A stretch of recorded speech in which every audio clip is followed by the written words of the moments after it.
Gracias por continuar en sintonía con nosotros. Hoy nos acompaña una persona cuya trayectoria ha dejado una huella profunda en múltiples ámbitos, como asesora de imagen personal y corporativa, autora, conferencista, filántropa, exlocutora de Univisión Radio, donde hasta hace muy pocos meses condujo el único programa cristiano de la cadena.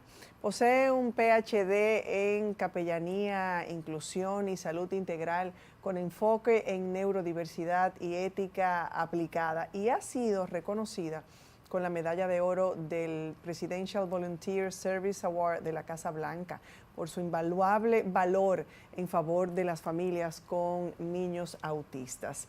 Con más de 25 años de experiencia ministerial y múltiples certificaciones en institutos y universidades bíblicas, ha impactado a miles de personas, enseñando y apoyando de manera personalizada a más de 1,500 mujeres.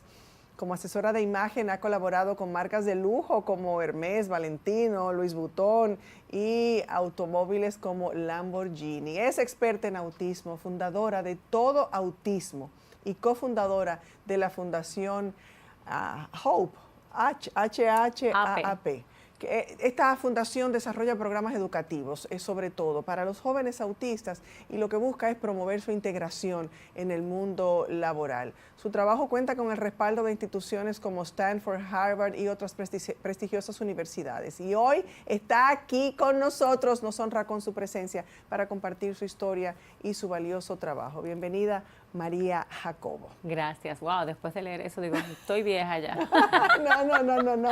Que va todo un equipaje de conocimientos y sobre todo de experiencia, que es lo que, entre otras cosas, nos da valor, además de ser hijos de Dios, ¿verdad? Bienvenida. Es un verdadero honor tenerte aquí con nosotros. Estás de paso en República Dominicana, sí, y en cada una de esas visitas sabemos que tratas de sacar el mayor provecho y de dejarnos esa huella de muchas maneras cada vez que vienes. Bienvenida. Gracias.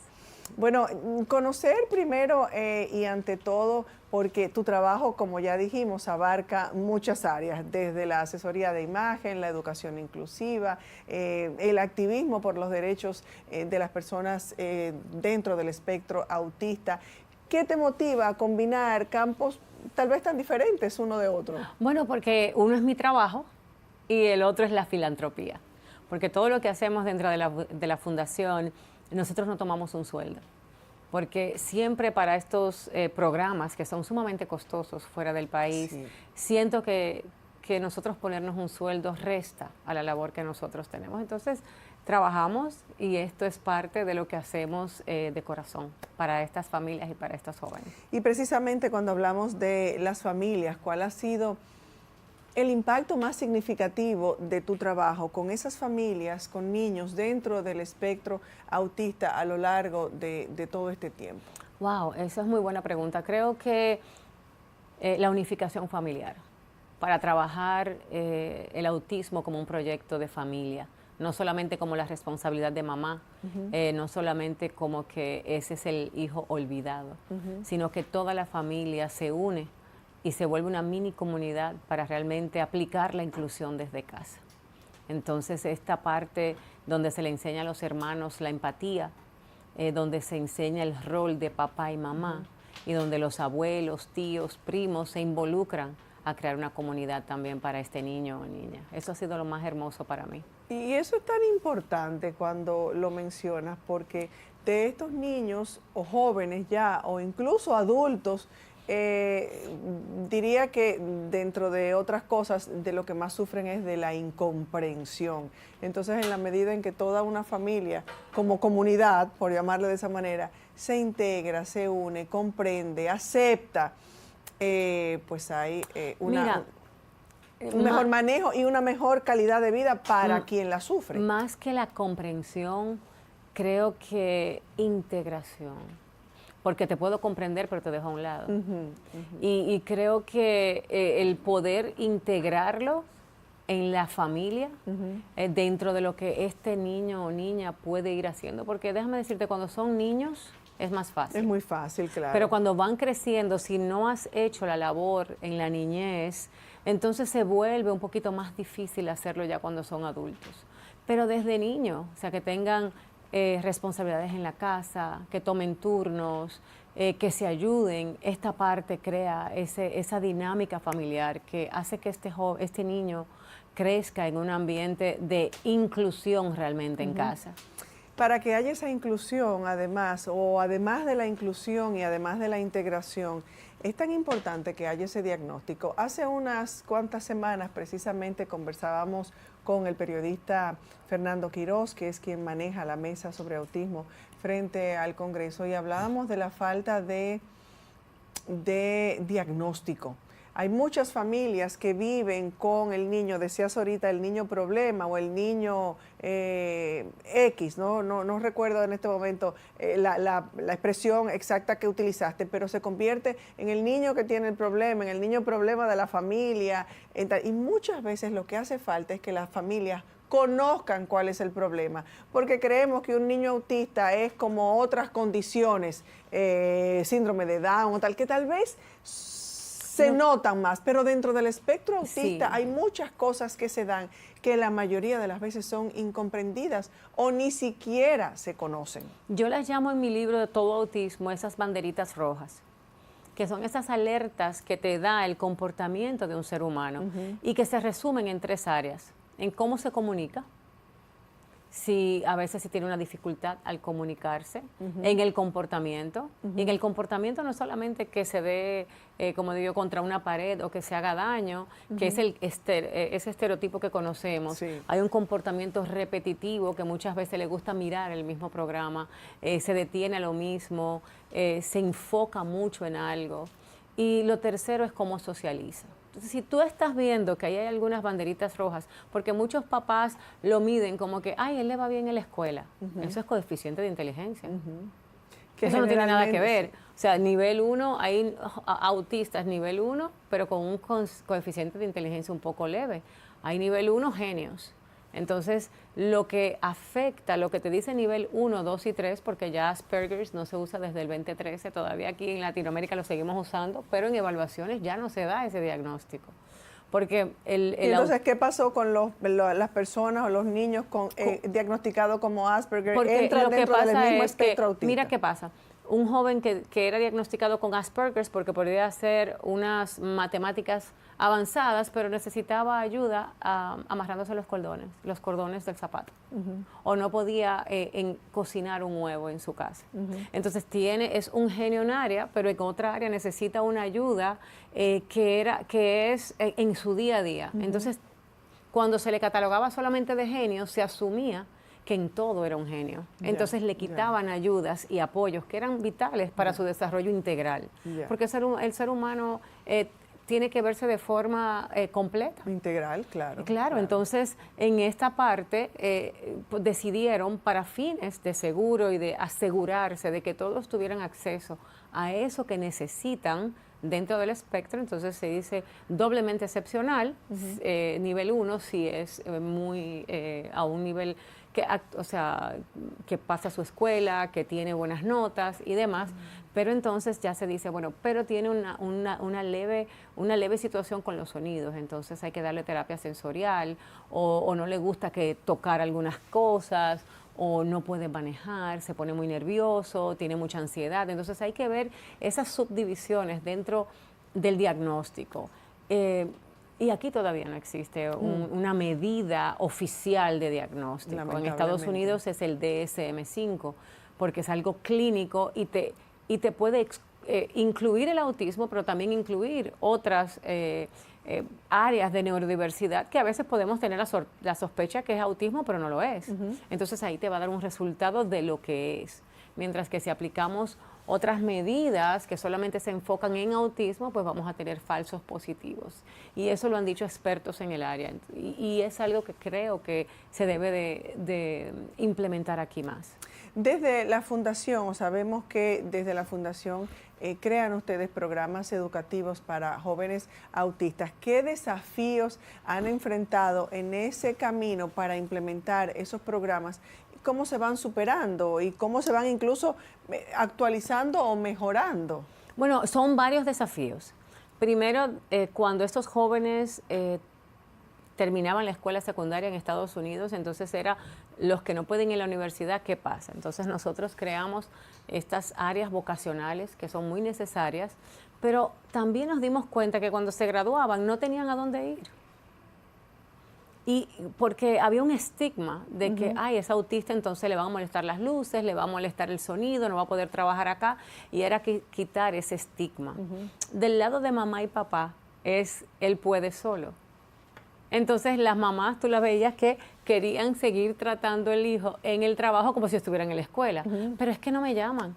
Es que no me dicen cómo le va. Es que yo lo llevo y nadie me habla. Es un trabajo, doña. O sea, usted nadie le acompaña a su trabajo. Ya él es un adulto. Ya creció. Exacto, ya él es un adulto. Ya es que le pagan el dinero y no me dicen ni siquiera cuánto le pagan, cuál es su sueldo. Es que es el sueldo de él. Él tiene que tener una conversación con usted.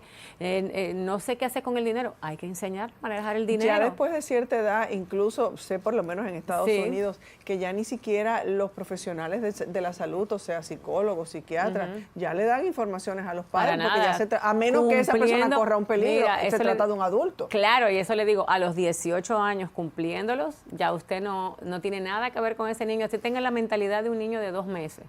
Entonces, ¿qué les recomiendo a los padres? Hazte lo que se llama una custodia, una tutela legal, para que entonces tú puedas tener acceso a estos récords y hacer recomendaciones de salud o lo que se llama un poder legal que te otorga un abogado para que en el área financiera y de salud tú puedas tomar decisiones por él. Pero muchos padres, o sea, como aquí en Latinoamérica, en República Dominicana, este mi muchacho, hasta que el día que yo me muera yo mando, y nadie en la sociedad, bueno, somos más comprensivos, pero allá no. Allá el niño se te puede ir de la casa, desaparecer y la policía no lo busca porque es adulto. Wow, bueno. Mira, hablemos del libro. Ya decíamos hace un ratito, autora de este libro sobre autismo, ¿qué te inspiró a escribirlo? Y sobre todo, ¿qué mensaje principal el libro transmite a los lectores, especialmente a las familias, a las comunidades que enfrentan este tipo de desafío, digo yo, porque es un desafío, ¿eh? Sí, en realidad es un verdadero challenge tener un niño con necesidades especiales. Sí. Mira, mi mamá siempre decía que los hijos no venían con un librito abajo del brazo. Ni con el pan tampoco, ni porque con dicen el pan, que vienen con el pan, y no vienen entonces, con ningún pan. Yo dije, pues yo voy a crear ese librito para el autismo.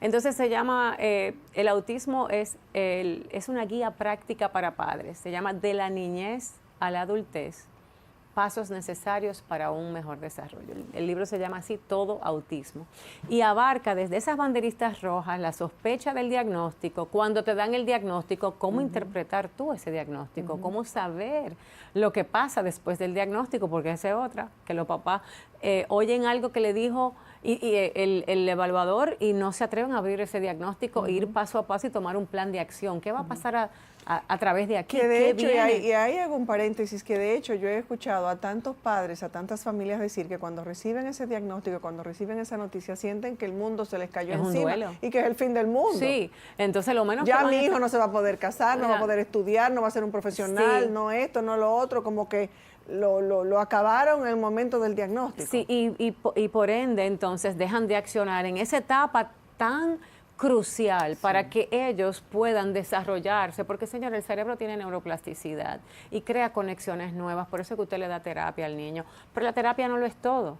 Debe de haber una integración también en el hogar, debe de haber una integración en la escuela, todo lo que pasa ahí. ¿Tú sabes quiénes lo gerencian? Los padres. Entonces tú tomas decisiones a diario que impactan la vida de tu hijo y tienes que estar bien informado, bien informada, porque el terapeuta lo conoce 1 o 2 veces a la semana que lo ve. En la escuela conocen una faceta del niño, porque imagínate cómo éramos nosotros en el colegio, lo terrible que éramos. Entonces también eso pasa en la escuela, pero en casa, mira, si algo pueden saber los padres que nos miran es que nadie conoce a tu hijo más que tú. Y todo especialista, todo médico, aún la escuela, los terapeutas necesitan ese aporte que tú le das sobre tu hijo para poder tener un curso o un mejor curso en las terapias y saber que va evolucionando. Entonces, si tú, como en esta guía, yo me centro en que tú tomes nota, en que tú sepas qué terapia, qué está pasando con la terapia, qué observas tú. ¿En qué etapa de vida está tu hijo? ¿Está en la adolescencia? Hay que hablarle de la sexualidad. Tiene que defenderse de un bullying. Tiene que saber lo que es apropiado y lo que no. Si te invitan en un teléfono, si te llaman con las redes sociales, ¿qué está pasando? No esperemos, porque pensamos que este niño, mira, el 75% de los diagnosticados con autista tienen un ligero retraso y son excelentes. Los que son más severos son solamente un 25% de los diagnósticos.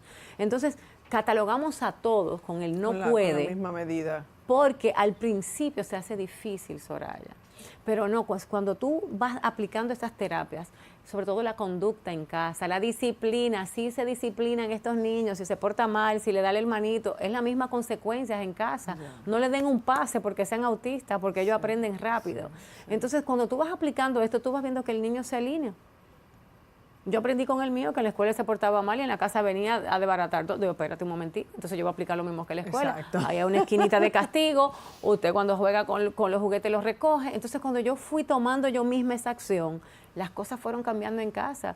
Y lo más importante de la guía, ya hablamos de la niñez, hablamos un poco de la adolescencia, porque es muy extensa, viene la adultez. La adultez. Y la adultez entonces abarca estos aprestos de trabajo, esa inclinación que tú le ves a tu hijo, hacia dónde lo vas a guiar para que estudie, así sea que tenga un oficio, que salga a diario. O sea, mi hijo trabaja en Starbucks, aunque él es un especialista en Microsoft, él es feliz trabajando en su Starbucks. Ahora quiere ser misionero, se ha graduado de capellán también, tiene metas él mismo.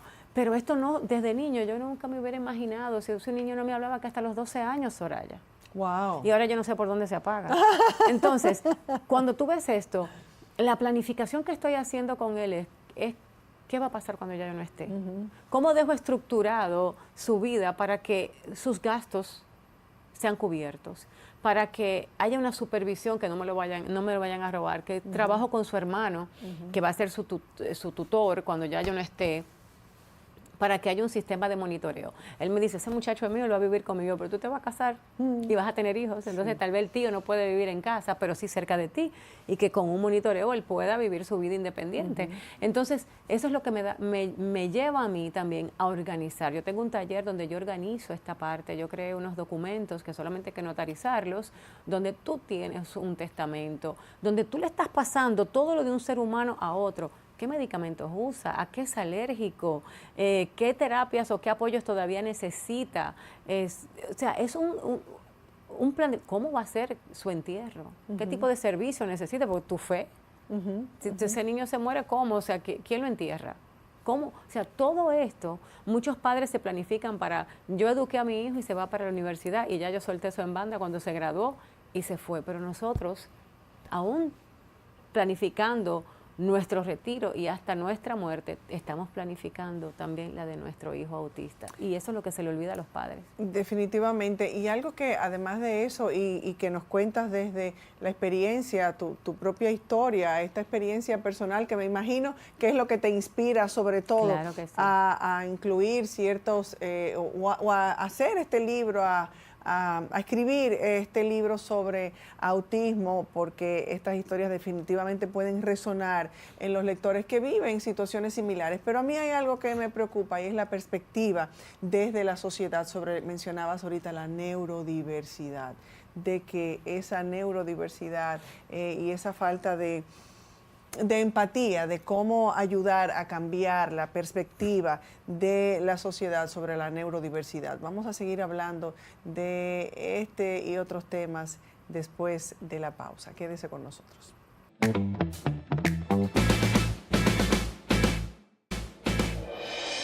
Gracias por continuar en sintonía con nosotros y estamos tratando un tema tan no solamente interesante, sino importante para todos como sociedad y como familia. María Jacobo nos acompaña y antes de irnos a la pausa hablábamos de algo, de uno de los temas dentro de lo que nos ocupa en este programa y es la neurodiversidad. Y decía que me preocupa cómo podemos ayudar a cambiar la perspectiva de la sociedad sobre la neurodiversidad y tal vez es una buena oportunidad para explicar o definir ¿a qué le llamamos neurodiversidad? Bueno, yo creo que la neurodiversidad es cómo ¿Cuántos cerebros diferentes hay? Te lo voy a poner en dominicano. Todos pensamos, reaccionamos, procesamos información, nos comunicamos de forma diferente. Y la neurodiversidad abarca todo esto. Entonces nosotros vemos a alguien que no sigue la norma de lo que se conoce ahí afuera, entonces lo tildamos de raro. Esos son los diferentes, exacto. Eso, ay, raro, pero qué raro. Sí. Y este muchacho, ¿y por qué es así? Recuerdo una vez a uno de mi hermano, cuando le regalaban algo, lo desarmaba completamente y lo volvía a armar, le sobraban piezas, pero la cosa funcionaba. Entonces todo el mundo decía, pero ¿y para qué le vamos a regalar algo si él lo desarma? Pero hubiera sido, yo digo, ingeniero, hoy le encanta la mecánica de carro, bueno, se graduó en otras cosas en la universidad, pero si hubiéramos tenido nosotras la información como familia, tal vez mi mamá y mi papá lo hubieran puesto en ingeniería y hubiera sido el próximo Elon Musk, como digo yo. Entonces nosotros, en vez de tenerle miedo, lo que yo siempre digo es cómo nosotros vemos estas habilidades, porque nos centramos siempre en lo que el niño no puede hacer o lo que no hace bien. ¿Qué tal si nos centráramos en lo que él sí hace bien? Claro. O lo que sí le interesa? Esa habilidad de enfocarse en eso que le gusta y decir no a lo demás. ¿Por qué? Si lo canalizamos por ese lado, ¿qué obtendríamos nosotros? Mini genios. Entonces, por esto, dentro de la neurodiversidad, tenemos solamente un 10% que se gradúan de los que tienen déficit de atención con hiperactividad o déficit de atención. O sea, el otro 90% que hace son emprendedores. Y si te das cuenta, de los emprendedores que tienen déficit de atención, que son neurodiversos, son todos los fundadores de grandes empresas. Sí, sí. Porque se vuelven un poquito hasta obsesivos. Se apasionan tanto con un tema que se vuelven eruditos en el área. Estos jóvenes, iba a decir niños, pero bueno, ya en esta edad, adolescencia, adultez, necesitan ese apasionamiento para poder realmente ser exitoso, por decirlo de esa manera, en lo que se desempeñen, porque hay que pensar en un entorno laboral. Cuando hablamos de un entorno laboral, de una oficina, de una empresa que tiene reglas, que tiene expectativas que tú tienes que cumplir con tales o cuales asignaciones en el tiempo X, ¿qué pasos o qué hace falta para que desde el entorno laboral, las empresas, a nivel público, a nivel privado, se puedan crear también estos ambientes más inclusivos para estas necesidades? Nosotros hacemos ciudades inclusivas y hacemos dentro de la fundación lo que se llama casas de adoración inclusiva y hacemos áreas de empleos o empresas inclusivas, precisamente por esto. Pero la dirección no es pensar en qué yo voy a trabajar, sino qué me gusta para yo desarrollarme y poder conectar esas habilidades que tú tienes con lo que te gusta y te apasiona para poder hacerlo. O sea, la persona que es neurodiversa no está pensando en un trabajo de 9 a 5 sentado en un escritorio. Sí. Con no mires al vecino y tienes que hacer 30 llamadas en la mañana, 50 en la tarde y producir a fin de mes. Son los más creativos. Entonces, en comunicación, en mercadeo, en emprendedurismo, que es lo que hemos visto, estoy creando un programa para emprendedores autistas o neurodiversos con una de las universidades allá en conjunto con ellos, y nos damos cuenta que son los que piensan fuera de la caja, como se dice la traducción en inglés. O sea, son aquellos que piensan de una forma diferente, que le ven un ángulo que explotan. Entonces, con eso se nace. Sí. Con eso. Entonces, ¿qué le digo yo a los padres? Cuando lo ves que están siendo jovencitos, en la adolescencia, tú te vas dando cuenta de lo que viene en la adultez. Entonces, encamínalos por ese sueño que tal vez a ti te parece loco, pero para ellos hace sentido. Entonces, además de las terapias, a los muchachos, a los jóvenes, a los niños, yo creo que es muy importante que los padres reciban terapias, reciban esa formación, reciban esa educación, porque a fin de cuentas, entonces, me has mencionado varias veces que son, encamínalo, dile, acompáñalo. Pero esa es la crianza. Necesitamos nosotros esa formación, claro. Pero una formación, los padres que tienen niños dentro del espectro, una información especial para poder hacer ese acompañamiento de manera efectiva. Eso le digo yo a las mamás y a los papás. Si no te informas, la información está ahí afuera. Claro.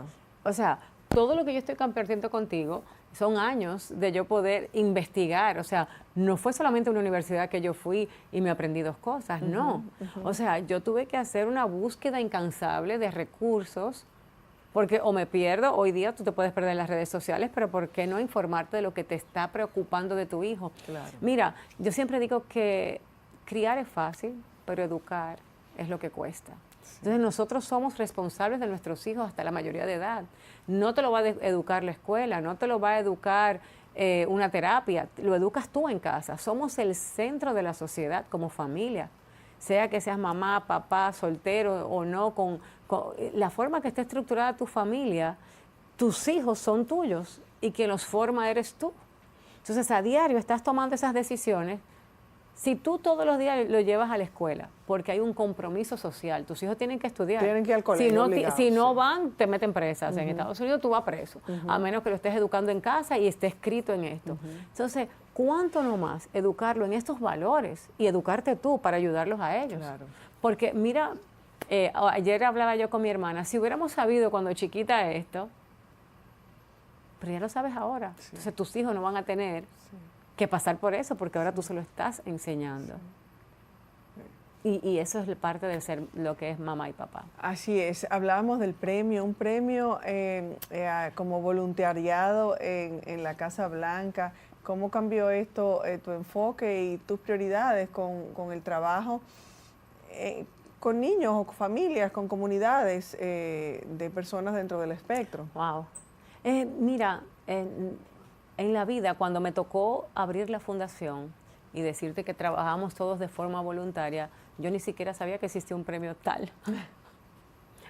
Cuando me llamaron para decirme esto, yo pensaba, me mandaron un email, primeramente yo pensaba que era de estos emails que te mandan para estafarte. Ya, sí. Hasta que una amiga que es periodista, que conoce a las personas que te nominan, dice, María, tú estás nominada a esto y tú no has contestado. Y yo, buscando en mi email, ¿a qué? Y yo creo que lo borré, no sé qué pasó, porque esto sucede. ¿Qué te digo? Me sentí de forma muy humilde, agradecida primero con Dios, pero también es un reto. O sea, tengo casi 10 años al frente de estas familias. Primero comencé para ayudarme a mí misma. Y luego dije, yo no quiero que ninguna otra familia pase por lo que yo pasé, déjame ayudarlos. Y luego, viendo que en Estados Unidos nuestra fundación APE es en inglés, es para empleo, es bien específica, para que estos jóvenes tengan esos programas educativos y luego entren a incursión de empleo, nos dimos cuenta que eso no era suficiente. Entonces comenzamos a abrir los demás programas y ahora entonces abrí una segunda fundación, porque no se pueden mezclar allá, para ese padre o madre hispano dentro de los Estados Unidos que está más perdido que todo el mundo. Entonces ahí vino este compromiso de tú decir, wow, entonces el trabajo que ya estamos a nivel nacional en la fundación, lo que Dios ha hecho, te miras y dices, ¿cómo se logró tanto en tan poco tiempo? Es lo que yo dije, fue como que todo esto lo logramos de forma voluntaria, un grupito de personas trabajando una vez a la semana que nos reunimos. Imagínate si todos en la comunidad hiciéramos esto. ¿Cómo estaría? Fueron movidos definitivamente, porque has mencionado en varias ocasiones Dios. Entonces Dios tenía un propósito. Claro que sí. Los utilizó, te utilizó a ti, a todas las personas que te acompañan para que de alguna manera hicieran el trabajo que están haciendo y llegara el alivio, por decirlo de esa manera, a las personas que lo necesitaban. Así es, y yo creo firmemente que eso es, o sea, sin Dios nada. Y que todo lo que yo pasé hasta este momento, lo que he pasado, no se trata de mí, no se trata solamente de mis hijos, como decía en lo que dice en su palabra, hay mucho pueblo detrás de ti, que también necesita seguir esas huellas tuyas. Entonces, creo que como parte de lo que somos y lo que hacemos, hay un legado que no te pertenece, le pertenece a Dios. Y que mañana todo lo que se construye en esta tierra, o sea, Dios no baja del cielo a hacerlo. Él simplemente te utiliza a ti para que seas esa luz en medio de la oscuridad, para que otros también aprendan a hacer luz.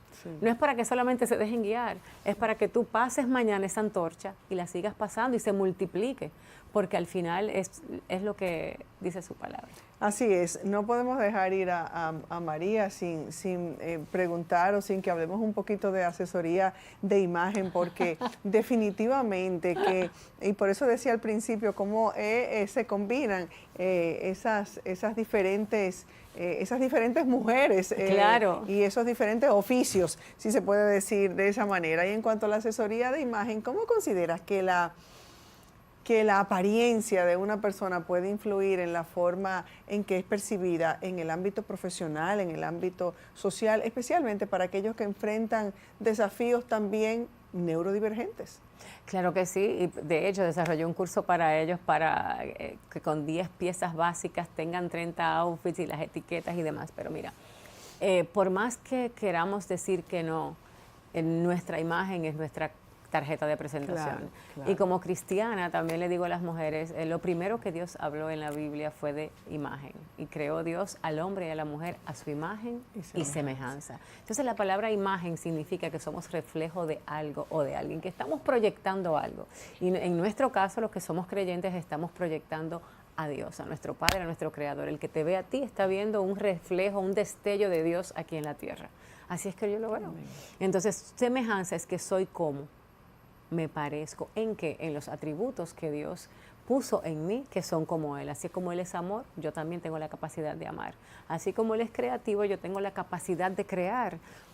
Entonces, vamos conociendo a Dios a través de esto. Entonces, la importancia de nuestra imagen va mucho más allá de algo vano, de que sí, tenemos que vestirnos a diario. Si algo, nadie sale en cuero en la calle.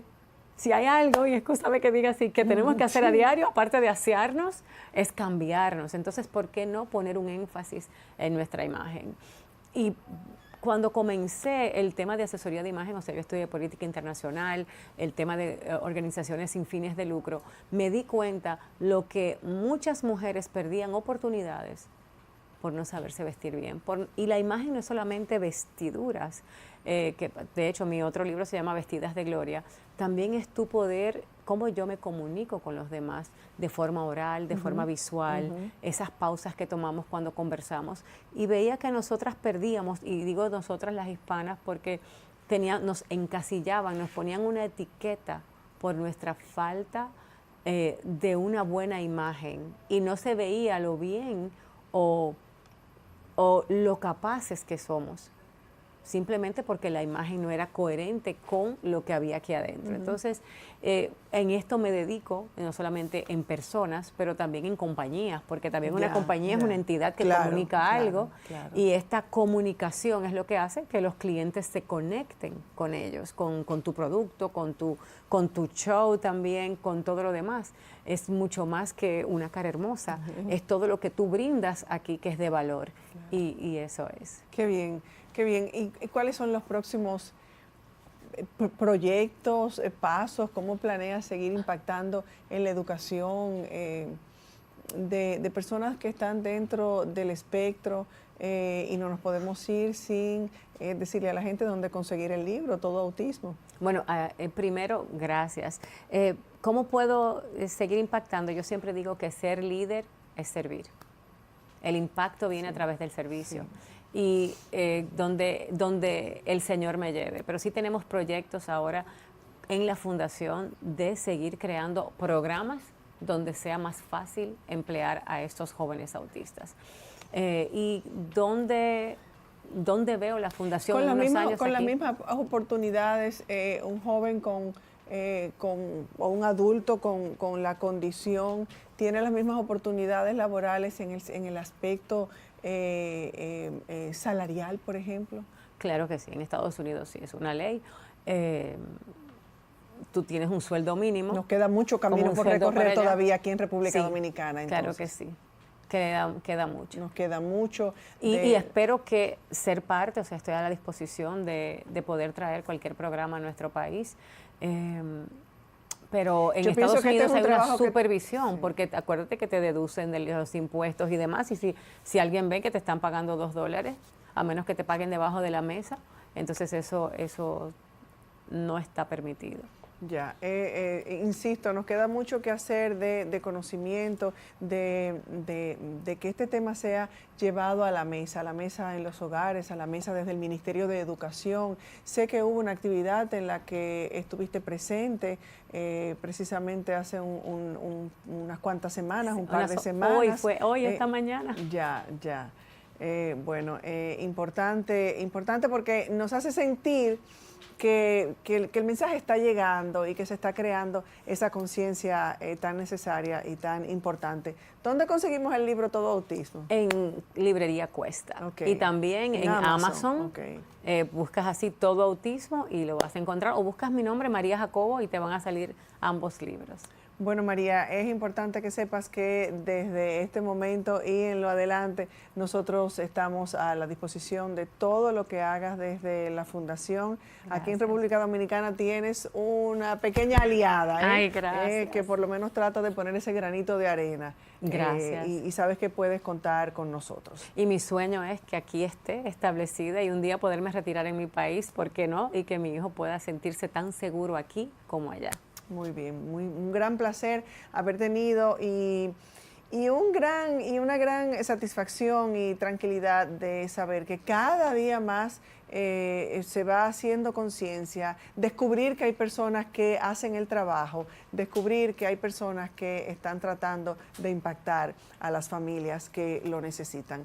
Muchísimas gracias por compartir con nosotros tus conocimientos, tu experiencia, tu propia historia, tu pasión por la inclusión, la imagen también y la transformación social. Definitivamente que es admirable cómo desde distintas áreas aportan muchas personas para construir lo que necesitamos, un mundo más consciente, un mundo donde haya más bienestar, un mundo más accesible para todos. Así es que muchísimas gracias por permitirnos conversar y llevarle a la gente un poco de tu historia, tu labor y ese compromiso con la sociedad. Ojalá que vengas pronto a República Dominicana y aquí estaremos. Gracias. Aquí muchísimas gracias, muchísimas gracias. A ustedes también, muchísimas gracias por habernos acompañado. Esperamos que esta conversación haya inspirado a todos ustedes, nuestra audiencia, tanto como a nosotros. Y será, si Dios lo permite, hasta una próxima entrega. Cuidarse mucho. Feliz fin de semana.